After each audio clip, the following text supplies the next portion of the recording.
again. Welcome to my channel Less Study Less Confusion. I am Meena Tomar. Today I am going to teach you very important topic reproduction and types of reproduction. Let's start. आज हम बहुत ही short form में पहले reproduction की एक definition देख लेते हैं. The process the reproduction ensure the continuity of the life on the earth is called reproduction. Reproduction के माध्यम से हम अर्थ पर जो है स्पीशीज की कंटिन्यूटी को मेंटेन रखते हैं, क्योंकि एवरी स्पीशीज ये चाहती है कि उसकी कंटिन्यूटी जो है वो अर्थ पर लॉन्ग टाइम तक मैनेज रहे, लॉन्ग टाइम तक बनी रहे. तो उसके लिए रिप्रोडक्शन की प्रोसेस होना बहुत ही जरूरी है. सामान्य शब्दों में हम कह सकते हैं कि जब दो ऑर्गेनिज्म मिलते हैं, चाहे वो मेल और फीमेल गैमीट, तो मिल करके वो एक नए जीव को जब जन्म देते हैं, जब यंग वंस को बर्थ करते हैं, तो इसको हम रिप्रोडक्शन कहते हैं. अब बच्चों, रिप्रोडक्शन जो है वो हर स्पीशीज में होता है, चाहे हम अंट की बात करें, चाहे हम एलिफेंट की बात करें, चाहे ह्यूमन बींग्स की बात करें, चाहे अदर ऑर्गेनिज्म की हम बात करें. अब रिप्रोडक्शन जो होता है वो टू टाइप्स का होता है, एक सेक्सुअल रिप्रोडक्शन और एसेक्सुअल रिप्रोडक्शन. लेकिन तीसरे टाइप का रिप्रोडक्शन भी एसेक्सुअल रिप्रोडक्शन ही होता है, पर ये मोस्टली प्लांट में हमको देखने को मिलता है. और एक स्पेशल टाइप का रिप्रोडक्शन होता है जिसको हम वेजिटेटिव रिप्रोडक्शन कहते हैं, या वेजिटेटिव प्रोपोगेशन भी हम इसको कहते हैं. तो आइए पहले हम बात करते हैं एसेक्सुअल रिप्रोडक्शन की. एसेक्सुअल रिप्रोडक्शन जो होता है इसमें केवल वन गैमेट रिस्पॉन्सिबल होता है. इसमें मेल और फीमेल गैमेट में जो बॉडी होती है वो डिस्ट्रीब्यूट नहीं होती है. इसमें एसेक्सुअल रिप्रोडक्शन में केवल जो एनिमल होता है, जो ऑर्गेनिज्म होता है, उसकी बॉडी से ही सेम उसी के अनुरूप, उसी के जैसी वैसी की वैसी एक दूसरी बॉडी का जन्म लेती है या बन जाती है, उसे हम एसेक्सुअल रिप्रोडक्शन कहते हैं. आपने देखा होगा कि जैसे अमीबा जो रहता है, अमीबा का स्ट्रक्चर आपको सभी को पता है कि वो किसी भी शेप का हो सकता है. और अमीबा की अगर हम बात करें तो अमीबा में जो मदर अमीबा होती है वो पहले मैच्योर हो जाती है. ये अमीबा जो सेल होता है, हमको पता है यूनिसेल्युलर एनिमल है, प्रोटोजोआन है ना. तो ये पहले मैच्योर हो जाती है ये सेल, और मैच्योर होने के बाद इसका जो ये न्यूक्लियस है, इसमें धीरे धीरे क्या होने लगते हैं, डिवीजन होने लगते हैं. फिर धीरे से बीच में एक सेप्टम बन जाता है, और ये टू बेबी अमीबा जो होते हैं ये सर्वाइव करने लगते हैं, या पानी में बोलना चाहिए कि फ्लो करने लगते हैं. तो उसी प्रकार से जो फिशन मेथड है उसके द्वारा अमीबा में जो है रिप्रोडक्शन देखने को मिलता है. इसमें एक जो बॉडी है वो टू पार्ट्स में हो जाती है डिवाइड. फिर ये जो 2 है ये 4 में डिवाइड हो जाएगी, फिर ये जो 4 है वो 8 में, फिर 16 में. तो इस प्रकार से ये डिवाइड होते चले जाते हैं,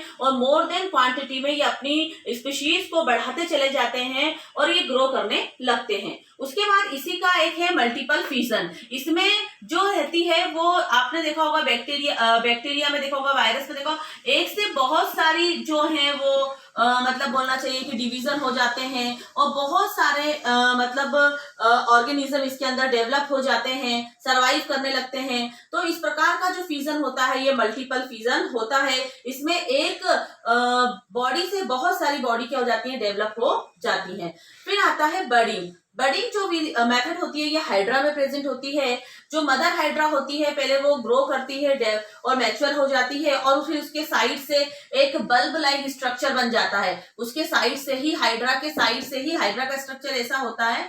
और ये ऐसे कहीं पर भी किसी भी रिवर की मतलब बोलना चाहिए चट्टान पर, रॉक पर, कहीं पर भी ये चिपका हुआ होता है, और इसके साइड से एक बर्ड लाइक स्ट्रक्चर बन जाता है, और ये बर्ड टूट करके गिर जाती है, और एक बेबी हाइड्रा का यहाँ पर जन्म हो जाता है. तो इस प्रकार का जो रिप्रोडक्शन है ये हमें हाइड्रा में देखने को मिलता है, और इसमें भी एक बॉडी से ही के पार्ट से दूसरी बॉडी बन रही है. तो यहाँ पर ऑर्गेनिज्म जो है वो जन्म ले रहा है, तो उसे हम क्या कहते हैं, बर्डिंग कहते हैं. फिर आपका आता है फर्मेंटेशन.